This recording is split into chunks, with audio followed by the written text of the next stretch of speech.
Inspector Clouseau? Inspector Clouseau, this is the prefect of police. I have information regarding the Phantom. The Phantom? It's imperative that you come immediately. I cannot say more. I'm being watched. Yes. I understand, yes. I had such a great time on it, and it was all so wonderful to see it come together. There were so many things that were so fresh in the film. It was the most exciting picture that I've ever been involved in. It was so much fun to make. It was so much fun to make. It was at a difficult point in my life. I was in the middle of a divorce. I had moved to Europe, and along came this project, and Blake asked me to be in it. I mean, it was like a dream come true. I was living in Rome, and Blake felt that I was the perfect guy to play George. He said, I want him in the movie. He's my guy.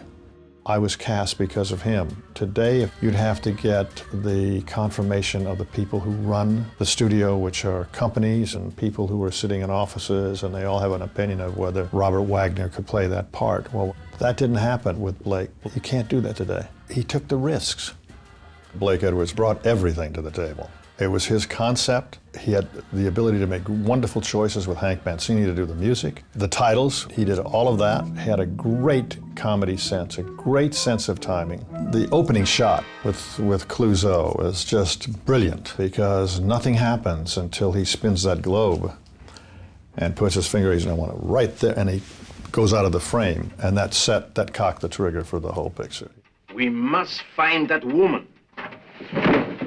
He cast the people that he wanted, that he felt was right for it.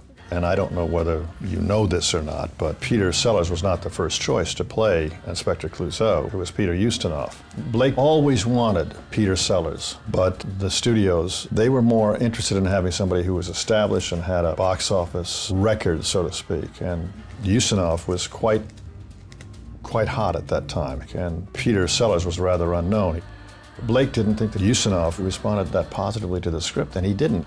When this all worked out, and Peter came to Rome, where we were making the picture, and they met, the combination of these two men creating this character was so exciting to see because nothing like that had been done before. He and Blake had tremendous connections because they loved Buster Keaton and they loved Harold Lloyd, and they just had that affinity. They had this wonderful rapport with each other, which was great. And they worked so well together because Blake was totally improvisational. Peter liked to kind of, have things sort of laid out a little bit. But they created that whole atmosphere. And the combination of these two men creating this character, which was so exciting to see because nothing like that had been done before. Peter was a great, great guy.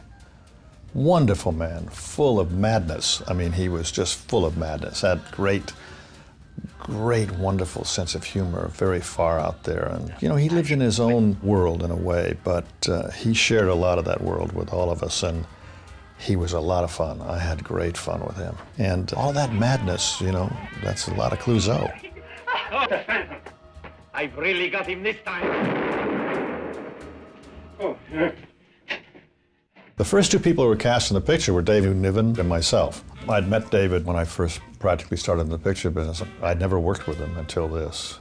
He was very supportive to me and very helpful to me as a friend. He was the perfect choice for the man to get the Panther, He was an absolutely class act. Sophisticated, had great comedy, a gentleman, and women loved him. He had the greatest sense of humor. Everybody that knew David Niven adored him. I'm quite content with reality. I have no need for escape. I enjoy reality as much as the next man. It's just that in my case, fortunately, reality includes a good stiff belt every now and then. He had the ability to be able to make people feel so good. And his sense of comedy and his interior humor was felt by everyone. It brings to mind a story that I could tell about David and myself. We were up on the mountain. He said, come on up here. And he said, we're gonna go to the John up here. We're gonna take a pee up here on the top of this mountain. And we're gonna move all the way around. We're gonna step around as we do. We're gonna pee here, here, here, and here. And we did. And he said, good old boy. He said, now you've peed in every great river in Europe. So that was a joyous time for us. He was one of the finest men I've ever known in my life. I admired him so much, and I loved him dearly. He was a great, great friend. family rate? I wouldn't miss it, Uncle Charles. That's good. Who knows, when I retire, you might take over the business. The chemistry is so fantastic in the Panther. Claudia was so wonderful as the princess. What's wrong? I don't feel... I think I'm going... Goodbye, Charlie. The big sequence that she has in the picture, of course, is when she's loaded and she starts drinking too much champagne and she's lying on the tiger, and that's hard to do. You know, it's hard to play being inebriated, you know, and have too much to drink. She worked terribly hard on that sequence. It was a long sequence and it was a charming sequence, and Blake, you know, took a great deal of time with her, but she's a total professional. One of the most charming women I've ever met in my life. She has every quality that you would ever want. She is absolutely fabulous. As I see it, they only have one chance. What is that? If Your Highness were to testify in their behalf. Capucine was really did a fantastic job. But Ava Gardner was cast in the picture as the original thief. And she came to Rome. She wouldn't be bothered by all the paparazzi and all that sort of thing. And he kind of created an atmosphere that afforded Ava to say, I don't think I want to be involved in this. I'm not going to make this. I'm going to check out. They said, fine, because they kind of wanted Cappy from the beginning. I thought the Capucine really brought an interesting flavor to it, because she had never played comedy before. You have to be straight. The characters have to be defined. You have to keep that going, you know. I'm looking for my uncle, Sir Charles Lytton. Darling. May I get you some water? Hold your hands over your head. Yes, my darling, and bend forward. Darling, sorry. One of the proudest things and warm things that ever happened to me was that, you know, I got hurt on the picture. I was in that sequence in the bathtub with Capucine. Why did you draw the captain? Just to keep me warm. Warm. I was submerged in the water with her, and the property man had put detergent to make suds, and I'm hiding between her legs and underneath her. That detergent burnt Cappy, and it burnt my eyes, and I was blind for about 3 weeks. There was a moment there that they were going to take me out of the film. They got notice from California that let's recast it, we can't wait for him. David and Peter and Blake, they all stood up for me and they said, no, we're not going to go on and make the picture without him. And so they all really took a position about my finishing the film. And that was quite an experience. How dare you drink whilst you're on duty? Who is inside there? Sergeant Wilder! Sergeant, quiet! Any more behavior like this and I'll have your stripes. It was so exciting to be on it because you just knew that it was going to be a hit. You know, you just had that feeling that it was going to work.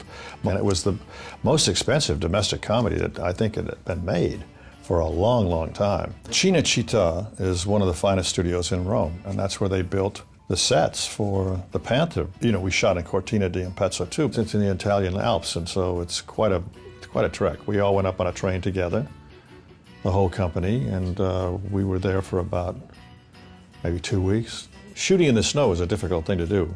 You know, by the time you get the crew up there, and you don't want to have the tracks there, it has to look like it's totally fresh, and light changes a lot, and I've shot a lot in the snow, and it's difficult. And it all came together. It all just came together beautifully. I mean, my God. George! Trick or treat. Now, wait a minute. I found these growing in the hall. The sequence that I love the best, and I'm so proud of being in it, is the whole sequence with David being under the bed, Clouseau going out, me going into the bathroom, me coming out. That whole sequence is one of the best sequences that had ever been done in comedy. I love that sequence.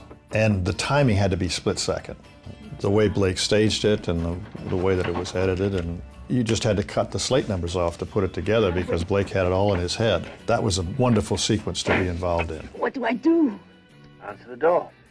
The timing, Peter's timing and Blake's timing, the way it all worked out. The timing was just excellent. I mean, it just couldn't be any better. It was such a thrill to be involved with something like that. I've worked for Blake quite a bit. I did a couple of other things with him. And the Pink Panther brings back such great memories. It is truly the most exciting picture that I've ever worked on. And what a franchise. I mean, it's gone on and on and on. And here I am sitting here, what is it, 45 years later, talking about it, and I still have this tremendous enthusiasm about the picture. It was something that Blake loved and he cared for, and all of us cared for it. We all had a passion for it. It was fresh, it was new, and it was exciting.